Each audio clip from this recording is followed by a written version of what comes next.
안녕하세요. 저는 사운드레이스라고 하는 교회 음향 전문 업체를 운영하고 있습니다. 저는 보니까 음향은 참 이게 지극히 감성적인 영역이 있어요. 우리가 보면 밥을 먹을 때도 보면 우리가 아무것도 모를 때는 배가 고프든지 아무것도 모를 때는 그냥 쌀밥이면 쌀밥이라고 생각했는데 요즘 수준이 높아지니까 이게 살이 함수율이 어느 정도 되니까 나한테 더 맛있는 밥. 그죠?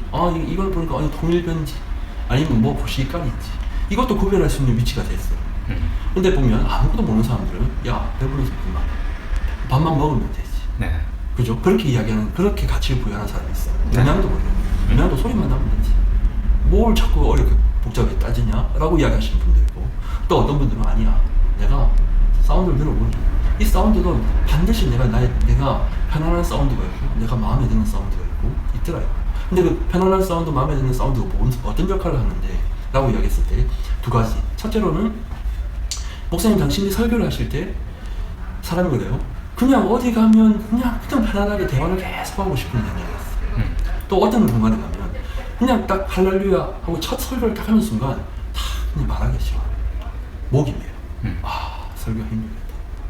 그러면 목사님이 이 교회 예배 때 예배 말씀을 전가하면서 당신이 그냥 아무것도 저항받지 않고 하나님 말씀만 쫙 전부하고 싶은데 계속 신경이 있어요. 그럼 설교에 집중을 못한다. 그렇죠. 그러면 목사님도 힘들지만 두 번째로는 성도들이 손해를 봅니다. 그렇죠. 그 한 시간 예배 드리면서 그 설교 시간에 저 목사님 무슨 소리 하는 거야. 무슨 수선하는 거야.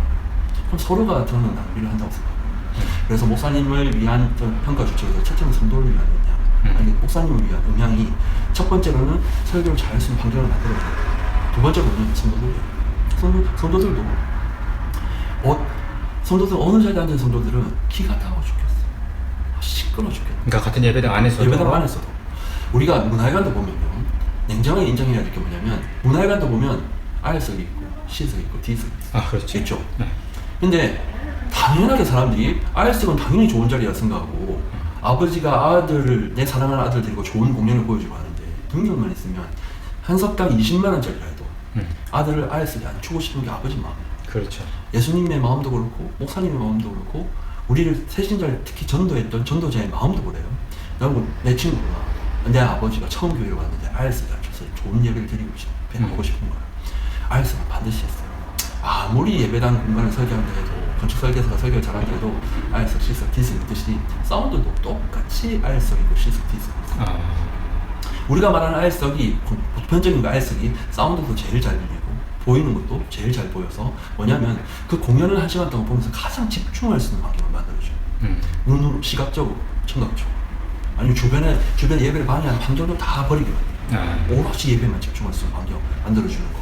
저는 그런 역할에 있어서 건축 설계사가 그런 환경들을 설계를 한다는 것들이, 본당 설계를 한다는 것들도 저는 그런 의미에서 예배당의 입장이라고 볼 때는 R석을 얼마나 많이 만들어야 되느냐가 차후에 교회에 어떤 설계에 전 중요한 기준이 된다고 보는데, 네. 아직까지는 보면 교회들이 보면 몇 석이냐, 이 공간 내에 너는 몇 석 만들어, 누구는 1000석 뺐는데 왜 니는 800석 뺐는데. 저는 그게 참 옛날 사람 방법이라고 생각해요. 옛날은 그랬어야 되죠. 근데 이제는 사람들이 보면 수준이 자꾸 높아지고 문화도 높아지는 것처럼 공간도 그렇게 해서 결국은 예배에 집중할 수 있는 환경을 만들어줘야 되듯이 사운드도 마찬가지예요. 그러니까 저는 사운드가 해야 될 역할이 어쩔 수 없이 C석, D석밖에 앉을 수 없는 환경이 있어요. 중층 아래, 중층 위, 예배당 좌우 끝. 저는 어쩔 수 없이 C석, D석. 그럼 음향이 뭘 역할을 해줘야 되느냐, 영상이 어떤 역할을 해줘야 되느냐. 저는 C석, D석을 적어도 A석, B석 같이 만들어주는 역할이 음향 영상을 하는 역할이었어요. 그게 이제 음향 설계를 통해서 이제 그렇죠. 할 수 있는 거죠. 그죠. 그러니까 아까 제가 이야기했던 음향이 왜 중요하냐. 첫째로는 목사님의 말씀 전가하는 편안하게 예배에 집중할 수 있는 환경을 만들어줘야 된다는 거 1번. 2번은 성도들이 어쩔 수 없이 C석, D석에 앉았지만 정말 그렇지만 음향 영상 장비의 힘을 도와서, 그 힘을 받아서 예배에 더 집중할 수 있도록. 저 목사님이 저 멀리 계시지만 각 영상 스크린 역할이 목사님 바로 내 앞에 있는 거죠. 그래서 목사님 표정으로서, 그죠? 목사님 표정으로 전달되는 그 말씀도 내가 캐치하고 싶은 거예요. 내가 그래서 더 집중하게 만들어주는 거예요. 저는 그 역할만 다 하면 저는 좋은 음향 영상이 되었다 생각해요. 장비가 뭐 영국제냐 독일제냐 제가 볼 때는 다 평준화됐어요. 옛날같이 장비가 뭐 우열이 대단히 많이 이렇게 저는 구별되지 않아요. 그죠? 그런데 결국은 우리가 비슷한 그 장비를 가지고 누구는 목사님이 멀리 보니까 까마득하게 소리도 멀리 들려. 그러니까 까마득하게 멀리 들리니까 졸리기만 하고 예배에 집중하지 못하고 내가 자꾸 귀 담아서 들어야 되고 자꾸 귀를 쫓고대서 들어야 되고 그러면 피곤해지는 거예요. 그러니까 일단 음향 설계가 가장 중요하다 이전과 달리. 맞아요. 그럼 음향 설계를 모든 이제 음향 업체가 다 할 수 있는 건 아니죠? 그렇죠. 아니요. 음향 설계가 한다는 의미가 참 여러 의미가 있는데 네. 저는 좋은 음향을 한번 이야기해볼게요. 좋은 음향. 좋은 음향을 결국은 얻기를 원하는 거죠. 그렇죠. 뭐 비싼 장비를 사는 거 그게 중요하지만 정말 좋은 음향이 뭐냐 저는 이제 그 정의가 이야기할 때 좋은 음향은 듣고 싶은 소리를 최대한 그 예배당에서 잘 듣게 해달라. 그리고 조금 더 적극적인 의미를 한 번 더 이야기해야 되는데 듣고 싶지 않은 소리가 있어요. 듣고 싶지 않은 소리를 최대한 자제를 시켜주는 것이 저는 음향을 성공한다 생각합니다. 그것도 음향 역할. 그렇죠. 그거 음향 역할이에요. 제일 하수들이 뭐라 이야기하냐면 이거 독일제예요. 미국제예요. 이게 얼마나 좋은 스피커인 줄 알아요. 사실은 장사꾼 전략하는 것처럼 그렇게 이야기를 해요. 근데 이 스피커가 어떤 역할을 해야 되고 뭘 해줘야 될지에 대해서 아무도 이야기하지 않아요. 결국은 좋은 교회 음향을 이야기할 때 첫째로는 아까 이야기한 것처럼 목사님을 위해서 도와줄 수 있는 음향이 어떤 역할을 해야 될 것이냐를 첫째 이야기해요. 두 번째로는 성도를 이야기해요. 그것도 성도들도 강단 앞쪽에 앉은 아래쪽에 앉은 성도를 위한 사운드 중층 위아래를 위한 사운드는 배려가 달라요.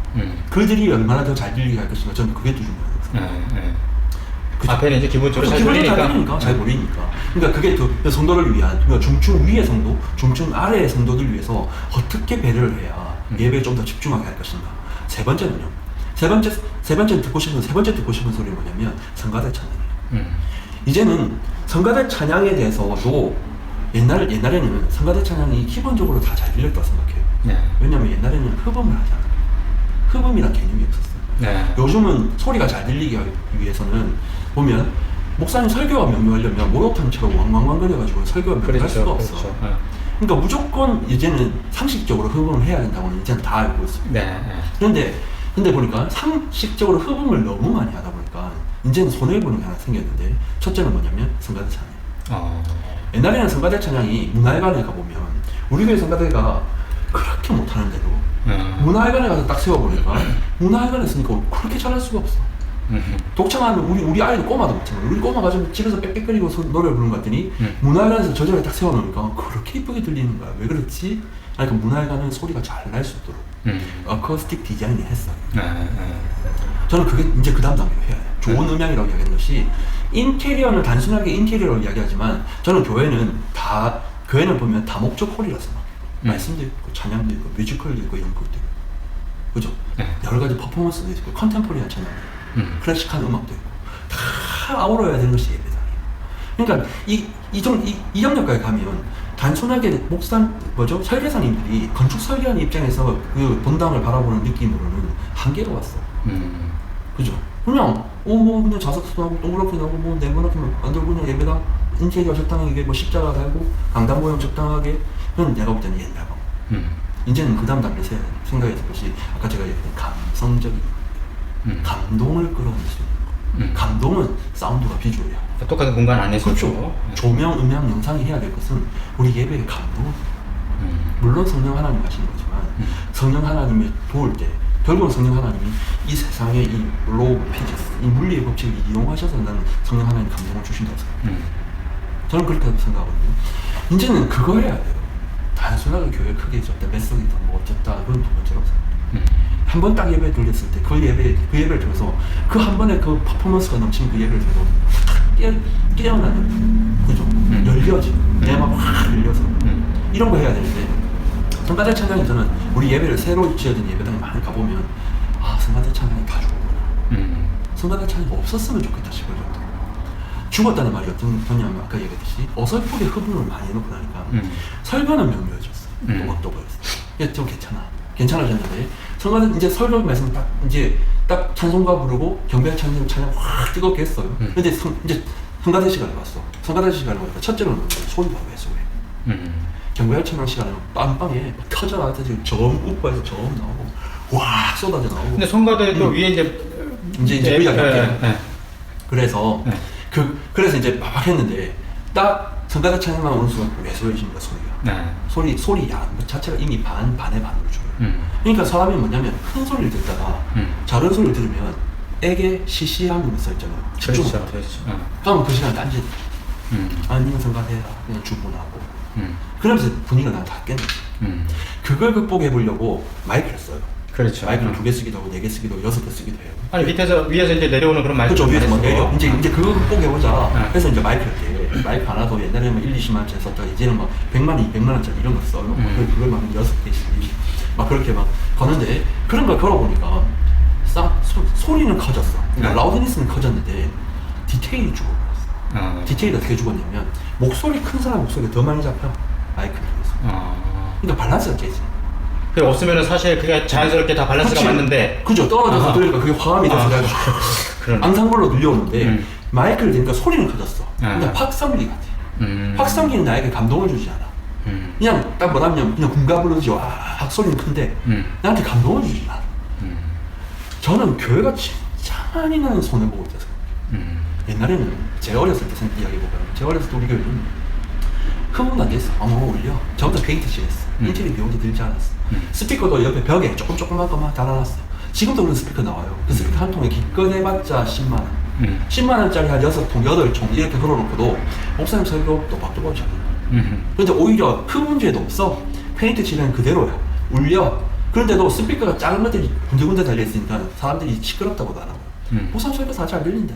아무도 어렵다고 없어. 근데 문제는 뭐냐면 경배와 찬양 집회만 못했던 거야 옛날에. 경배와 찬양 집회는 스피커 크고 빵빵해야 베이스 기타 퉁하고 쿵하는 소리가 예배당에 감사해야 감동이 오는데 옛날에는 그거 하나만 못했지. 성가대 찬양도 확실하게 살아있어. 그다음에 목사님 설교도 아무 문제가 없었어. 모든 음향의 발전이 뭐냐면 너무 큰 스피커. 그죠?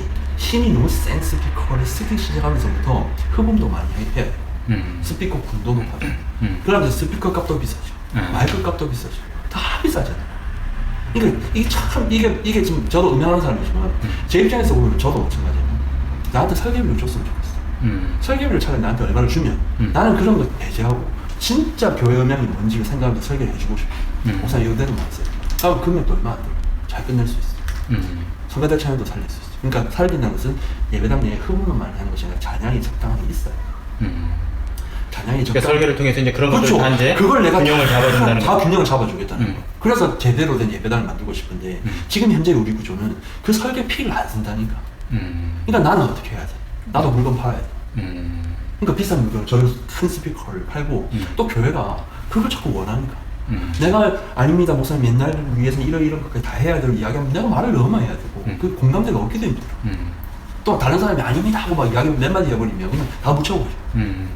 저는 음향 설계를 하는 업체가 이제 교회 쪽에 음향 설계를 하는 업체가 그래도 몇 군데나 돼요? 한국에? 없어요. 한국에. 아 없어요? 이상하게 없어요. 근데 굳이 있다 하면 기술은 있는데 안 하는 거야? 아니면 뭐 발전이 안 되고? 산업구조상 그게 살아남지가 않았어요. 그렇지. 실제로 외국에서 그런 일을 하고 온 사람도 많고 진짜 엔지니어들이 실제로 미국에 있는 그런 전문 회사, 영국에 있는 그런 것만 전문으로 하는 회사에서 테크니컬 엔지니어죠. 진짜 오리지널 엔지니어들 그런 공부를 다 하고 예배를 이해하고 찬양을 이해하고 말씀을 이해하고 그렇게 돌아가야 되는 걸 다 알고 있으면서도 이게 바보가 돼서 결국 우리나라에서 다 손 털고 다 다시 미국 돌아가고 다시 일본으로 돌아가고 제 가까운 친구들이 그런 친구가 많아요. 우리나라에서 안 되는 거 할 수 없다. 뭐 그러니까 그 음향 설계 자체를 인정하지 않고 그거에 이제 그 가치를 잘 모르니까 시장도 형성이 안 되고 전문가들이 이제 다 가버린다 이런 상황이라는 거죠. 그렇죠. 다 갔어요. 실제로. 그러니까 살아남아 있는 업체들 전국에 제가 보니까 교회 음향을 제대로 많이 한다는 업체들이 제가 볼 때는 뭐 한 10손가락 있는데 한 10개 안 되는 회사가 전국의 교회를 다 감당하고 있거든요. 늘 똑같은 방법. 그냥 도장 찍듯이. 늘 그냥 가장 일반적인 방법. 가장 스피커를 많이 팔 수 있는 방법밖에 제안 안 하는 거예요. 그게 현실. 그러니까 이제 우리 같이 비전문가가 볼 때는 이제 이게 그래도 뭔가 제대로 된다라고 생각하지만 이제 실제는 사실 그렇게까지 전문성을 기해서 이 음향을 설치하고 이런 것들은 별로 그러니까. 없다고 봐야 되는구나. 별로 없죠. 그래. 하여튼 결론은 일단은 지금 이게 뭐 쉽진 않지만 음향 설계의 그 가치를 알고 그쵸. 음향 설계 먼저 받아보는 것이 좋다. 그렇죠. 그 설계라는 것들이 이런 거예요. 목사님도 목회 철학이 있는 것처럼 음향도 음향 철학이 있어요. 특히 예배당 철학. 그러니까 교회 음향이라고 하면 어떤 것이 교회 음향인가에 대한 목사님과의 공감대가 사실 충분히 있어요. 그러면서 그걸 녹여내야 돼요. 근데 이제 그냥 이 스피커면 됩니다. 이 플러스 스피커 이 줄입니다. 이거면 됩니다. 이거 다 끝나는 거죠.